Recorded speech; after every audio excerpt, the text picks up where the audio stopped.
Hello guys, hello. This is for Leo.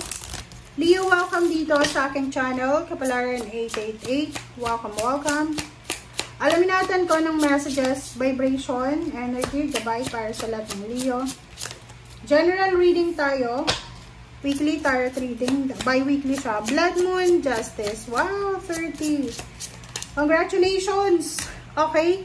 Congrats. Okay. There's a big congratulatory messages from the universe, from your spiritual helpers and guides. Kino-congratulate ka nila. This is justice. This is a contract signing. There's a parang confirmation, positive result coming para sa mga Leo. There's accomplishment. There's an achievement na pwedeng magdala sa iyo ng confidence. So, may good news ka. May good news kang matatanggap na pwedeng maging rason para i-congratulate ka ng mga tao sa paligid mo.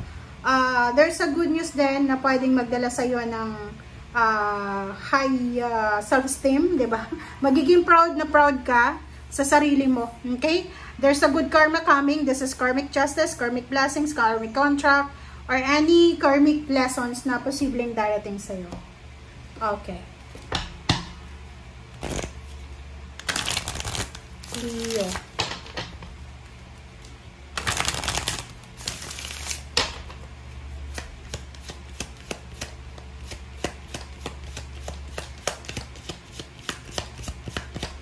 Okay, wow, dalawa. Okay, so new moon in Aries, go for it and trust all be well. Wow. So dito guys, sa dalawang barahan niyan, Leo, sinasabi ng baraha sa'yo na kailangan mong magtiwala. Kailangan magtiwala sa kung ano yung nangyayari sa ngayon.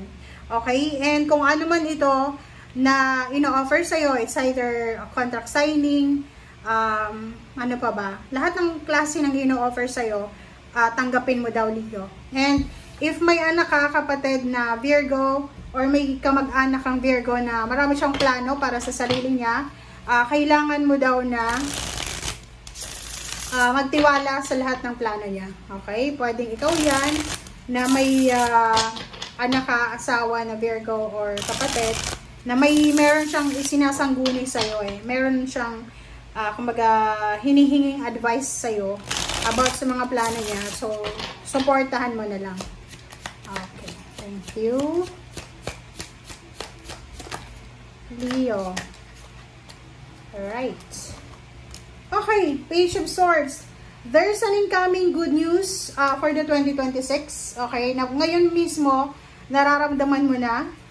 Okay. So, kung makikita mo dito, meron ditong Leo na makakaalis ka na sa kung ano man na stagnation. Makakaalis ka na. There's a good news na it's a letter, a chat, a call, a message na pwedeng magdala sa'yo ng parang freedom. Freedom from stagnation, from entrapment, from anything na nakakasakal. And maybe this is a form of friendship, mentor, family members na bibigyan ka ng advice or tutulungan ka.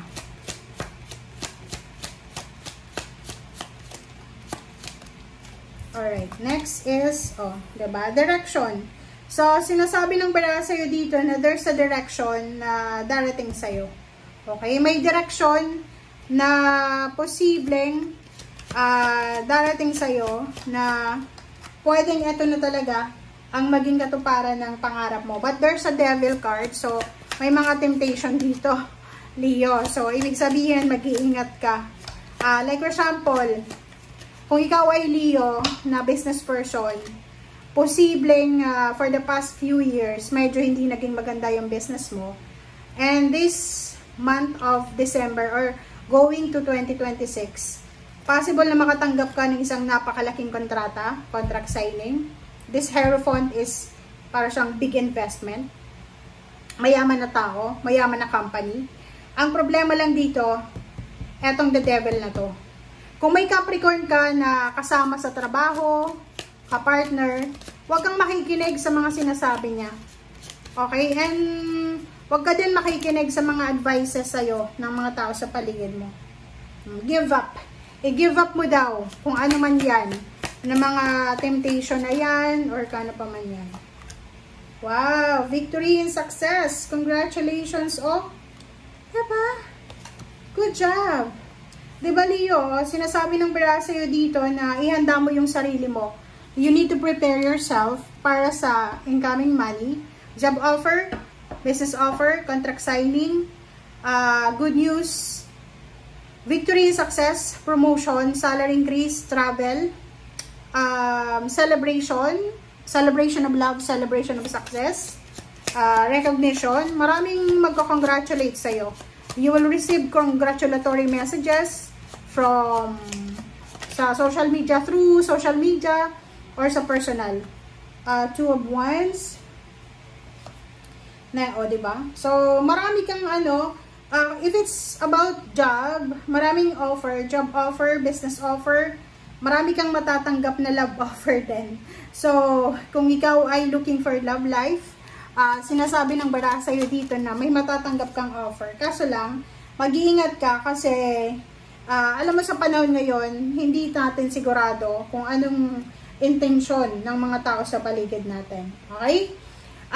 If in case then na this 2 weeks na to, makaramdam ka ng pagod, normal lang yun. Okay? Minsan, di ba, sa weather, basta, pero yung iba sa inyo, pagod kayo sa trabaho or pagod kayo because may sipon or kano pa man. Normal lang yan. But, ito sa ilalim niya, tingnan mo. Queen of Cups, Nine of Wands, Four of Pentacles. So, this December, parang siyang siya yung starting point. Stepping stone. Tama ba? Stepping point. Starting over. Starting point. Parang ito yung simula na parang babaliktad ulit. 'Di ba? Kung halimbawa dati sobrang yaman mo, sobrang successful mo, ibabalik sa'yo ng universe. It's a recovery eh. Maybe from 2020 until 2025, so 5 years ka nang nagsasuffer financially, or 5 years ka nang matumal yung negosyo, yung promotion na antala, na delay. But this month, and especially 2026, year of the horse, parang sinasabi na aarangkada yung success mo.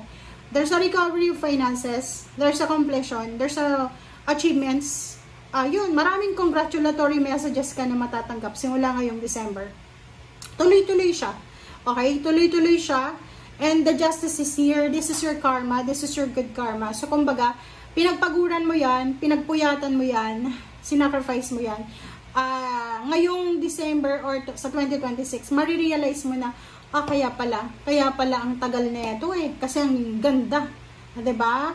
Kaya pala ang tagal ng promotion kasi mataas yung posisyon na ibibigay sa'yo. Diba? So, yun guys. Thank you for watching guys and see you again. Bye!